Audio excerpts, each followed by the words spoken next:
Welcome to Manonmani IAS academy. இன்றைய 24 மே 2026 தினமணி செய்தித்தாளுடைய முக்கிய குறிப்பு: பெட்ரோல் விலை, டீசல் விலை மீண்டும் உயர்வு. கடந்த சில மாதங்களாக அமெரிக்கா, இஸ்ரேல் மற்றும் ஈரானுக்கும் தொடர் மேற்காசிய போர் நடைபெற்று கொண்டுள்ளதால் பெட்ரோல், டீசல் விலை தொடர்ந்து அதிகரிப்பு நடந்து கொண்டே தான் இருக்கிறது. இதற்கு முக்கிய காரணம் செறிவூட்டப்பட்ட யூரானின் அளவை குறைப்பு காரணமாகவே நடைபெறுகிறது. மற்றும் சில தகவல்களை பார்ப்போம். அழுத்தப்பட்ட இயற்கை எரிவாயு, சிஎன்ஜி, கம்ப்ரஸ்டு நேச்சுரல் கேஸ் அப்படின்னு சொல்லுவோம். அழுத்தப்பட்ட இயற்கை எரிவாயு.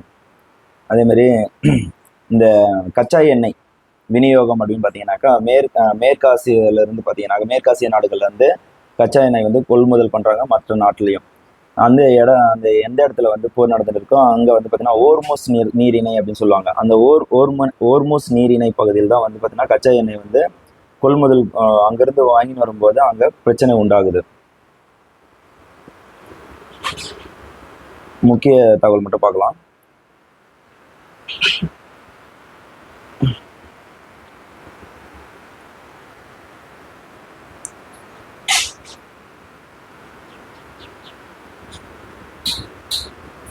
பாஸ்போர்ட்னாக்கா கடவுச்சீட்டு என்பது பொருள். தமிழில் கடவுச்சீட்டு, இங்கிலீஷில் பாஸ்போர்ட்.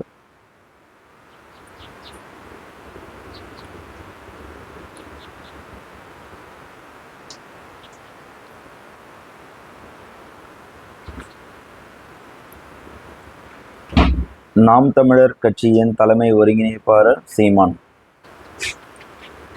நேற்று பார்த்தீங்கன்னா ஒரு 2 நாள் முன்னாடி பார்த்தீங்கன்னாக்கா 10 வயது சிறுமி கடத்தப்பட்டு நேற்று பாலியல் வன்கொடுமைக்கு ஆளாகப்பட்டு கொலை செய்துள்ளனர்.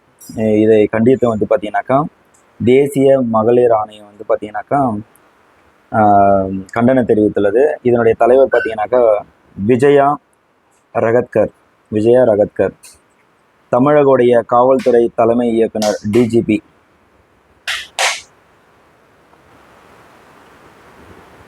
டிஜிபியான சந்தீப் ராய் ரத்தோர் நடவடிக்கை எடுக்க வேண்டும். 7 நாள்களுக்கு விசாரணை நடவடிக்கை எடுக்கப்பட்டு அறிக்கையை ஏடிஆர் ஆணையம் கோரியுள்ளது. இந்த ஏடிஆர் ஆணையம் என்பது பார்த்தீங்கன்னாக்கா ஆங்கிலத்தில் ஆல்டர்னேட்டிவ் டிஸ்பியூட் ரெசல்யூஷன் கமிஷன் அப்படின்னு சொல்லுவாங்க. ஏடிஆர் கமிஷன்னாக்கா alternative dispute resolution commission. Tamil மாற்று தகராறு தீர்வு. இந்த வழக்கில் பதிவு செய்யப்பட்ட எஃப்ஐஆர் ஃபர்ஸ்ட் இன்ஃபர்மேஷன் ரிப்போர்ட் என்ன சொல்லுதுன்னா, பாரதிய நியாய Sanhita BNS. So Indian penal கோடு தான் இப்போ பிஎன்எஸ்ன்னு சொல்கிறோம். ஸோ பாரதிய நியாய சன்ஹிதா மற்றும் போக்சோ சட்டத்தின் கீழ் செயல்படுத்தப்பட்ட விதிகள் குற்றஞ்சாட்டப்பட்டவர்களை கைது செய்து காவலில் வைத்து விசாரிக்கப்படுவதாகும். அதே மாதிரி பார்த்தீங்கன்னா பிரேத பரிசோதனை மற்றும் தடவியல் பரிசோதனை கண்டுபிடிப்புகள், சிசிடிவி காட்சிகள், டிஜிட்டல் கண்காணிப்பு உள்ளிட்ட ஆதாரங்கள் குறித்து ஏடிஆர் கோரப்பட்டுள்ளது. ஸோ இந்த பிஎன்எஸ்னா என்ன? ஸோ இந்தியன் பீனல் கோடுன்றது இப்போ மாற்றிட்டு பார்த்தீங்கன்னாக்கா ஐஎன்எஸ் அப்படின்னு பிஎன்எஸ்ன்னு எடுத்துன்னு வந்திருக்காங்க. பாரதிய நியாய சன்ஹிதா அப்படின்னு சொல்லி கொடுத்துருக்காங்க. இது இந்திய குடியரசின் அதிகாரப்பூர்வ குற்றவியல் சட்ட தொகுப்பாகும். இப்போ குற்றத்தை மட்டுமே குறிக்கக்கூடிய சட்டத்தினுடைய தொகுப்பு அப்படின்னு சொல்கிறாங்க. இது பார்த்தீங்கன்னாக்கா 1860ஆம் ஆண்டில் காலனித்துவ கால இந்திய தண்டனை சட்டத்தின் இந்தியன் பீனல் கோட் முழுமையாக மாற்றி ஜூலை 1, 2024 அன்று நடைமுறைக்கு வந்தது.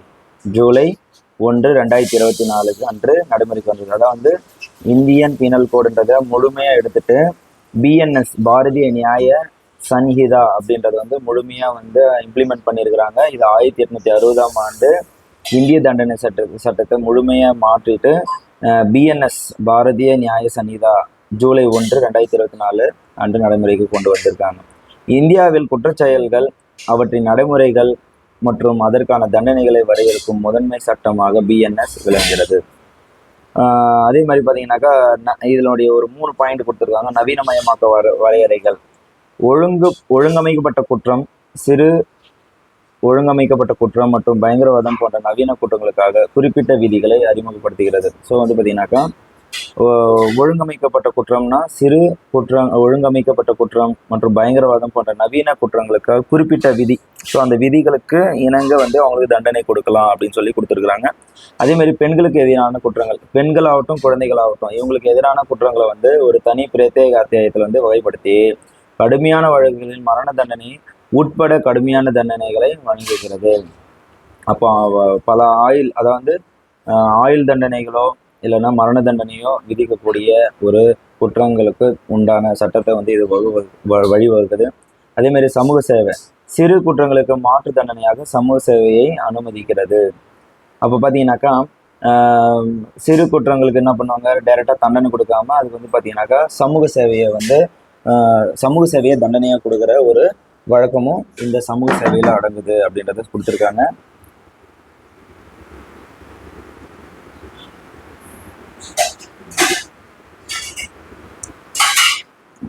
இவரு தான் வந்து சிறுபான்மையினர் நலத்துறை அமைச்சர் ஆமு ஷாஜகான்.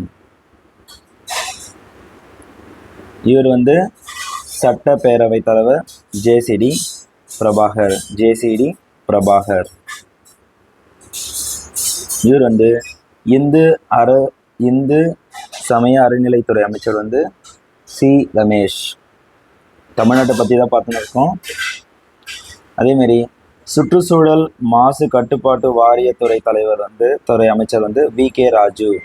சுற்றுச்சூழல் மாசு கட்டுப்பாட்டு வாரியத்துறை அமைச்சர் வந்து வி.கே. ராஜு. என்எல்சி. ஸோ என்எல்சின்றது வந்து முழுமையாக அரசாங்கத்தினுடையது. ஸோ இதனுடைய விரிவாக்கம் வந்து நெய்வேலி லிக்னைட் கார்பரேஷன்.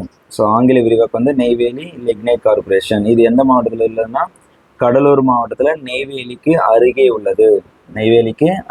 கடலூர் மாவட்டத்தில் நெய்வேலிக்கு அருகே உள்ளது.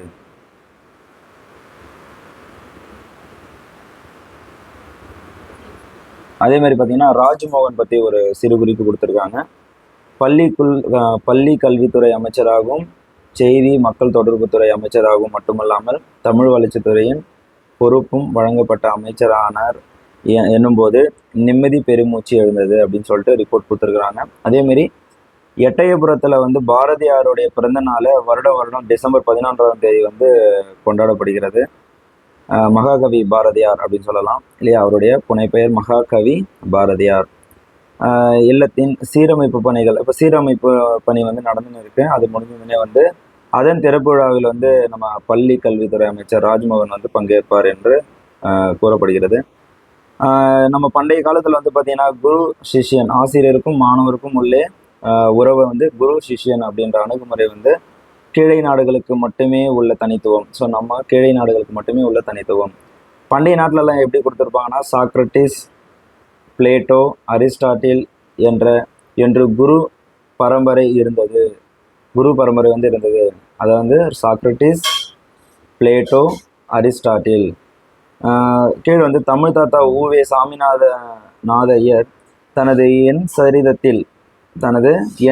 சுயசரிதம் இல்லையா, என் சரிதத்தில் ஓர் இடத்தில் கூட தனது குருநாதர் மகாவித்வான் மீனாட்சி சுந்தரம் பிள்ளையை பெயர் குறிப்பிட்டு ஏதவில்லை. தனது குருவை வந்து அவர் வந்து எந்த இடத்துலையுமே பெயரை மென்ஷன் பண்ணி எழுதவே இல்லையா என்பதையும் பார்க்க முடிகிறது. அவர் குறித்து கூறும்போதெல்லாம் ஆசிரியர் பிரான் தன்னுடைய சுயசரித புத்தகத்தில் என் சரிதம் என்ற புத்தகத்தில் ஆசிரியர் பிரான் தான் வந்து எழுதியிருப்பாரு. தன்னுடைய குருவான மகாவித்வான் மீனாட்சி சுந்தர பிள்ளைய போற்றும் விதமாக ஆசிரியர் பிரான் தான் வந்து அழைச்சிருப்பாரு. இதுல வந்து ஆசிரியருக்கான அதாவது குரு சிஷ்யன் என்ற உறவு முறை வந்து வெளிப்படையான தெரிகிறது.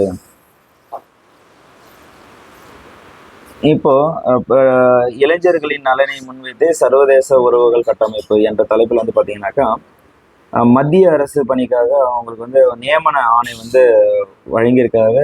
இது வந்து டிஜிட்டல் முறையில் வந்து பார்த்தீங்கன்னாக்கா ஆன்லைன்லேயே என்னன்னாக்கா டிஜிட்டல் மெத்தடில் முறையில் பேசுகிறாரு. அப்போ பார்த்தீங்கன்னா இளைஞர்களுக்கு பணி நியமன ஆணைகள் வழங்கும் நிகழ்வு. அந்த நிகழ்வுக்கு பேர் என்னன்னாக்கா ரோஜ்கர் மேளா. ரோஜ்கர் மேளா. அதாவது நாட்டின் இளைஞர்கள் நலனை நோக்கமாக கொண்ட சர்வதேச உறவுகளை கட்டமைத்துள்ளோம் என்று பிரதமர் நரேந்திர மோடி தெரிவித்துள்ளார். ஒவ்வொரு சர்வதேச ஒப்பந்தமும் புதிய முதலீடுகளும் தொழில்நுட்ப கூட்டுறவும் இளைஞர்களுக்கு புதிய வாய்ப்புகளை உருவாக்குகின்றன என்று அவர் குறிப்பிட்டிருந்தார். அது பேர் ரோஜ்கார் மேளா, இளைஞர்களுக்கு பணி நியமன ஆணைகள் வழங்கும் நிகழ்வு, ரோஜ்கர் மேளா. அடுத்தது பார்த்தீங்கன்னா இவர் மதுவிலக்கு மற்றும் ஆயத்தேர்வை துறை அமைச்சர் விக்னேஷ். இவர் பார்த்தீங்கன்னா வேளாண் துறை அமைச்சர் வினோத். கும்பகோணத்தில் மக திருவிழா 2028 நடைபெற இருப்பதால் அதற்கு தேவையான அடிப்படை வசதிகள் மேற்கொள்ளப்படும் என்று குறிப்பிட்டிருந்தார். மக திருவிழா. இப்போ நம்ம மகாராஷ்டிரா மாநிலத்தில் உள்ள அகல்யா நகர் மாவட்டம் ஸ்ரீரெடியில் வெடிமருந்து, தோட்டா உள்ளிட்டவற்றை தயாரிக்கும் ஆலை மத்திய அமைச்சர் ராஜ்நாத் சிங் சனிக்கிழமை திறந்து வைத்தார். பாதுகாப்புத்துறை அமைச்சர் சொல்லுவாங்க, மத்திய பாதுகாப்புத்துறை அமைச்சர் ராஜ்நாத் சிங் திறந்து வைத்தார். இந்த ஸ்ரீரெடி அப்படின்னு பார்த்தீங்கன்னாக்கா சாய்பாபா கோயில் இருக்கக்கூடிய ஒரு பகுதி. ஒரு எப்படி சொல்லனாக்கா ஸ்ரீஹரி நகரம்ன்றது மத நம்பிக்கை மற்றும் ஆன்மீகத்துக்காக அறியப்படும் ஒரு இடமாக நம்ம பேசினு இருக்கோம் இல்லையா. எந்த பகுதி தான் இனிமே பார்த்தீங்கன்னாக்கா என்னன்னு கூடுவாங்கனாக்கா பாதுகாப்புத்துறை உற்பத்தி, தொழில் வளர்ச்சி, தொழில்நுட்ப புத்தாக்கம், தேசிய பாதுகாப்பு ஆகியவற்றுக்காக அறியப்படும். அப்போ மத நம்பிக்கை மற்றும் ஆன்மீகத்துக்கான அறியப்பட்ட இடம் இப்போ எப்படி அழைப்பாங்கனாக்கா பாதுகாப்புத்துறை உற்பத்தி, தொழில் வளர்ச்சி, தொழில்நுட்ப புத்தாக்கம், தேசிய பாதுகாப்பு என்று அழைக்கப்படும். மேலும் பார்த்தீங்கன்னா நைப் குழுமம் பீரங்கிகளுக்கான குண்டுகளை உற்பத்தி செய்ய உள்ளது. நைப்புன்னு சொல்லிட்டு ஒரு குழுமம் இருக்கு. அந்த குழுமம் பார்த்தீங்கன்னாக்கா பீரங்கிகளுக்கான குண்டுகளை உற்பத்தி செய்ய உள்ளது அப்படின்னு கொடுத்துருக்காரு. இவர் தான் முப்படை தலைமை தளபதி அனில் சௌகான்.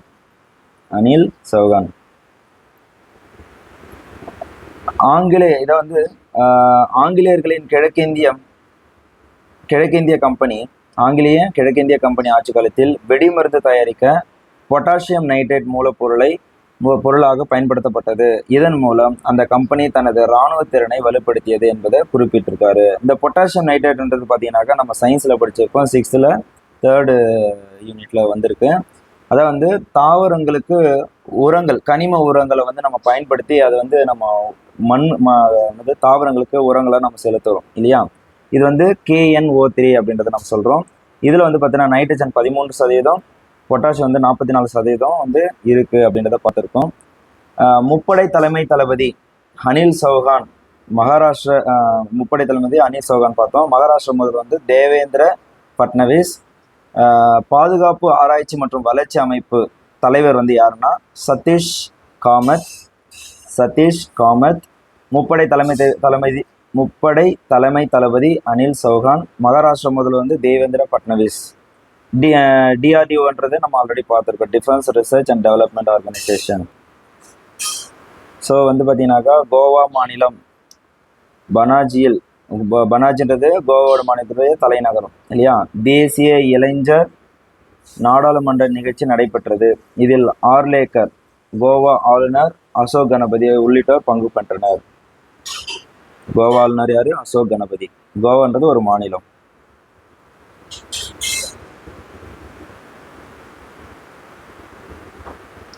NTPCன்றது இது ஒரு பொதுத்துறை சார்ந்த நிறுவனம். இதனுடைய விரிவாக்கம் நேஷனல் தெர்மல் பவர் கார்பரேஷன்.